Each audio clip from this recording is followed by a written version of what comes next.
This is a 2004 VY SS. Think about when was the last time you guys saw a good, honest one of these. One like this, that is standard height, standard exhaust even, a completely factory and original car.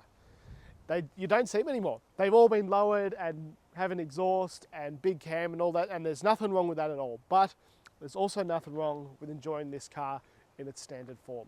And that's what we're going to do today. Now this was in 2004, this was towards the end of the run of the LS1. It did run into VZ a little bit after the model after this, but this was towards the end. And I really think that they saved the best till last. And I really think they did a fantastic job with the styling of this car all the way around. It's such a good looking car. I do love the spoiler, I love the tail lights, and I love the SS badging on the doors. It just looks great. The SS lip kit, the SS bars, everything, it looks so much better than the VY Executive, the model, that this is frankly based on. Now, if you're not familiar with the SS trim, and if you're overseas, you might be thinking, this looks like a weird Chevy SS. Well, we have had the SS for a really long time.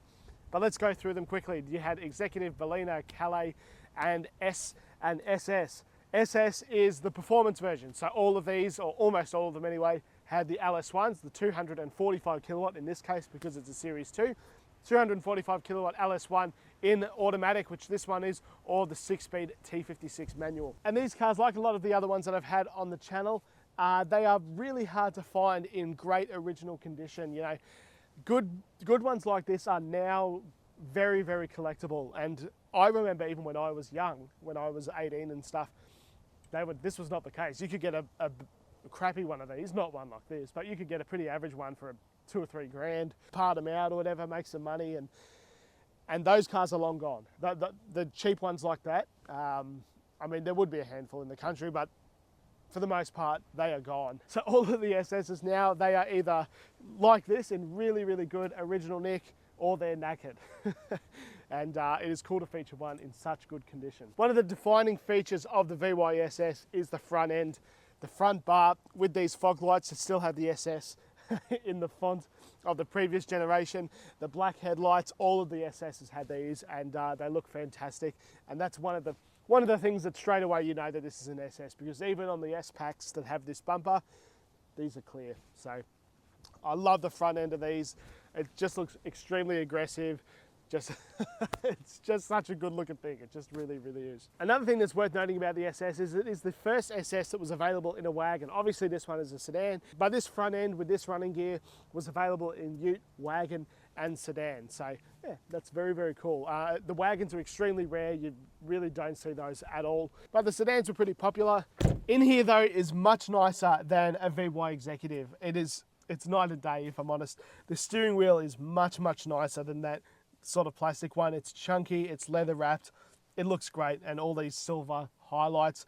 The silver highlights carry through the rest of the car on the cluster, and it doesn't let you forget that it's a V8, and it even lights up at night, which is pretty cool. The silver trim that all goes around here. We have these awesome cup holders from the Saab collaboration, our stacker CD player, everything you touch is very, very premium. This particular car has been optioned with the SS leather, which is really cool. However, not all of them have that. And a lot of them have this sort of checkerboard SS cloth interior, but this is much better. This is much better. The leather door inserts are pretty cool. We have our sports pedals. This one still has SS floor mats, the original ones. Again, that's a really, really cool touch. Obviously electric windows, climate control, cruise control, fog light. I have to be honest, there is not a lot different in here than a Calais. I'd like Calais, of course, but this feels really quite premium. Where in some of the older generations of SS, it was just the base model with a V8. There was very little differences, but they started to blur the lines a little bit here. I mean, we've even got, they're not chrome, but we do have metal internal handles rather than the plastic ones on the Executives. So that's pretty cool. We also have a black headlining, black interior plastics, black everything, black grab handles, everything's black. And we also have this scrambler on the dash. I'm not exactly sure what that does, but it's definitely of the era. Yeah, really, really quite funny. But we'll have a look under the bonnet now. And here is our 5.7 litre LS1. Now, I don't have to tell you much about this engine, guys. You already know this car, but briefly, if you don't, Holden introduced this in the late 90s in the Series 2 VT, and they ran it all the way up to VZ. Because of the running gear in this car, these cars have proven to be extremely reliable, and this one is no exception. Very reliable running gear, which is why so many people have used these as daily drivers, because they sound great, they're fast for what they are, they're reliable, and they're comfortable, and they're easy to fix, they're cheap to maintain. They're a great car, they really are. So anyway, let's take it for a drive.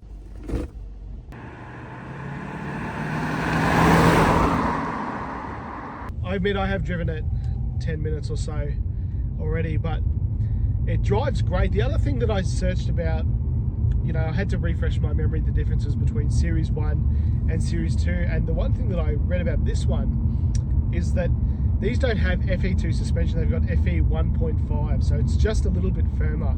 And that's probably one of the things that I've noticed about this car over a normal VY. The ride is just a little bit firmer, but it's fine. It's not rough at all. I have to be honest, I do prefer the 6-speed manual than the automatic. However, the automatic is very relaxing. It is, you know, just like the Calais. It does kind of feel similar to that a little bit more than, it doesn't feel as aggressive.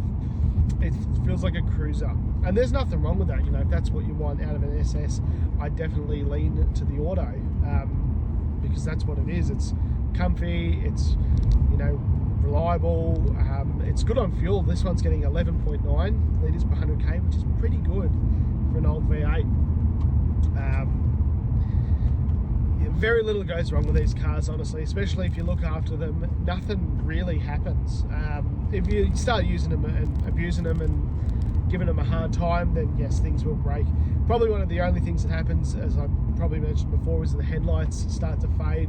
The paint on this car is fantastic, but a lot of the times the paint doesn't stack up.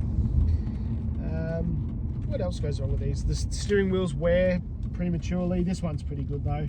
Actually, it's very good. It's very good. The badges fade, SS badges fade, but again, this car, headlining strip, but this car's bang on. So yeah, it's a fantastic example of the SS, this car, and I'm really enjoying it. It's crazy that this was, you know, a pretty typical family Australian car not that long ago at all, and I'm very, very lucky to drive it. You know, I'm watching some of the ads for this car before I did this, and they are so full of hope and optimism, and that's nice, and that reflects in the car. I mean, you can tell that, I don't know, I love it.